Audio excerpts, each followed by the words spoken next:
మన ఫ్రెండ్ ఏమంటున్నాడంటే అతని ఫ్రెండ్స్తోని సెక్స్ చేశాడంట. అంటే అతను ఒక బాయ్, మళ్ళీ అతను కూడా ఒక బాయ్తో సెక్స్ చేశాడంట. సో అతనికి హెచ్ఐవి వస్తుందా అని అడుగుతున్నాడు. So my friend, boy to boy అంటే అబ్బాయి నుంచి అబ్బాయి సెక్స్ చేసుకోవడం వల్ల కూడా హెచ్ఐవి మరియు ఎస్టీఐస్, సెక్షువల్లీ ట్రాన్స్మిటెడ్ ఇన్ఫెక్షన్స్, సుఖవ్యాధులు వచ్చే ఛాన్సెస్ చాలా ఎక్కువ. ఎందుకు అంటే మల్టిపుల్ సెక్షువల్ పార్ట్నర్స్ అంటే ఒకరికంటే ఎక్కువ సెక్షువల్ పార్ట్నర్స్ ఉండొచ్చు, లేకపోతే నువ్వు ఎవరితోనైతే సెక్స్ చేసావో అతనికి ఏమైనా హెచ్ఐవి ఆర్ ఎస్టీఐస్ ఉండొచ్చు.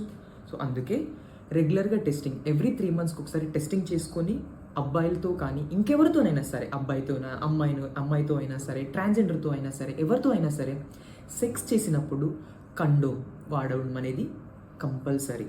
సో మరింత సమాచారం కోసం నాకు ఇప్పుడే కింద ఇవ్వబడిన నెంబర్కి కాల్ చేయొచ్చు, లేకపోతే మా వెబ్సైట్ని కూడా విజిట్ చెయ్యి. I will help you for sure. Thank you.